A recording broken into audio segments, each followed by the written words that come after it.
Assalamu alaikum. This is D1, unit number 1, exercise 1B, question number 2.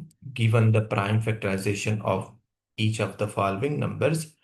हमारे पास कुछ numbers given है और उनकी प्राइम फैक्टराइजेशन भी गिवन है. Find its square root without using a calculator. इन नंबर्स का हमने क्या निकालना, स्क्वायर रूट निकालना है, लेकिन कैलकुलेटर यहाँ पर यूज नहीं करना. ठीक है, तो ये बहुत आसान है. ये हो जाएगा आपके पास 9801 का. उसने हमें प्राइम फैक्टराइजेशन दी हुई 3 raise to power 4 and to 11 raise to power 2.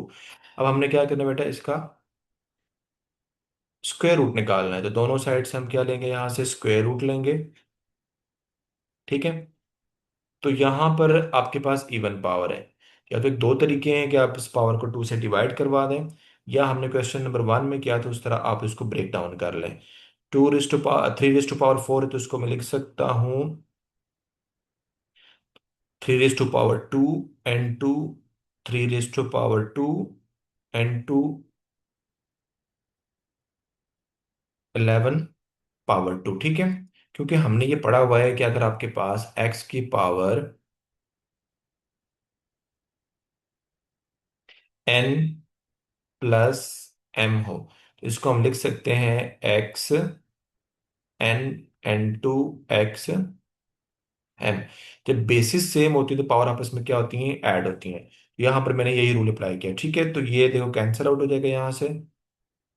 तो आपके पास 3 n टू 3 n टू 11, और जब इसको मल्टीप्लाई करवाएंगे आपके पास, तो ये हो जाएगा 66. तो इसका आंसर आपके पास बेटा आ जाएगा 66.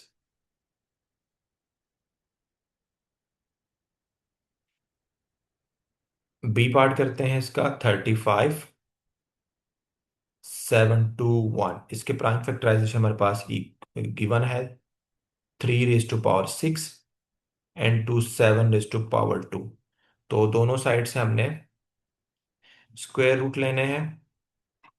क्वेश्चन बताया गया हुआ है, तो अगर आप लेफ्ट साइड पे स्क्वायर रूट है, इसको आप ब्रेक डाउन कर लें स्क्वायर पावर में. अब ये पावर इसके साथ कैंसिल आउट हो जाएंगी. ठीक है, तो हमारे पास आंसर आ जाएगा 3 n to 3 n to 3 n to 7. और जब आप इसको मल्टीप्लाई करवाएंगे आपस में, तो आपका आंसर होगा 189.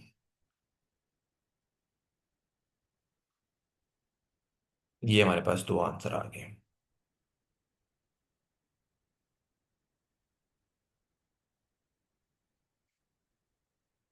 सी पार्ट है 24 336 is equal to 2 raise to power 4 and to 3 raise to power 2 and to 13 raise to power 2.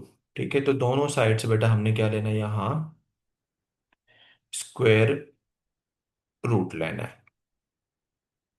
तो हमने जितने भी आपके पास प्राइम फैक्टराइजेशन की पावर को क्या करना है, स्क्वायर में कन्वर्ट करना. तो 2 रेज टू पावर 2 हो जाएगा बेटा, और 2 रेज टू पावर 2 ये ऑलरेडी स्क्वायर में है, तो इनको ऐसे लिख लेंगे.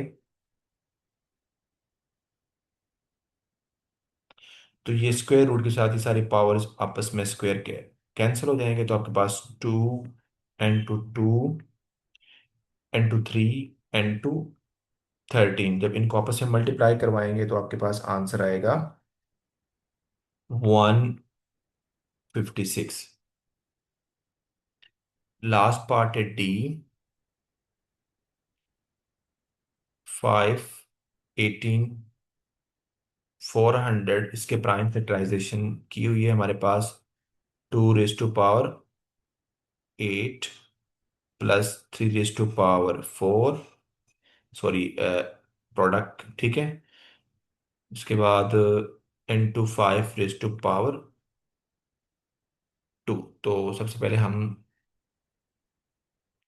बताइए कि स्क्वायर रूट लेना है, तो हम इसका स्क्वायर रूट लेंगे. अब हमने लेफ्ट साइड पे जितने भी ये जो पावर है ग्रेटर देन 2, इनको ब्रेक डाउन 2 में ले आएंगे. ठीक है, तो 2 raise to power 2 and to 2 raise to power 2 n to 2 raised to power 2 n to 2 raised to power 2 3 की पावर 2 और 5 raised to power 2। अब ये सारे कैंसिल आउट हो जाएंगे हमारे पास सारी पावर्स, ठीक है, स्क्वायर रूट के साथ।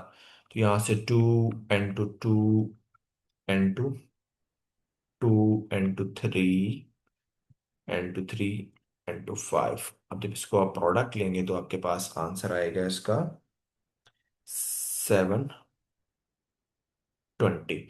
अब इसको ऐसे भी कर सकते हैं इस क्वेश्चन को, ठीक है। मैथ में मल्टीपल जो है ना वो मेथड्स होते हैं किसी भी क्वेश्चन को सॉल्व करने के।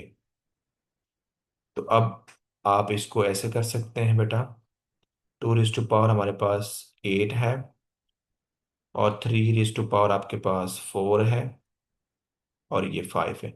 बेसिकली स्क्वायर रूट का मतलब क्या होता है, हाफ। तो 8 का हाफ क्या होगा, आपके पास 4 आएगा, ठीक है। 4 का हाफ क्या होगा, आपके पास 2 होगा, और 2 का हाफ क्या होगा, 1 होगा, तो 5। तो ये आपके पास वही चीज आ गई है।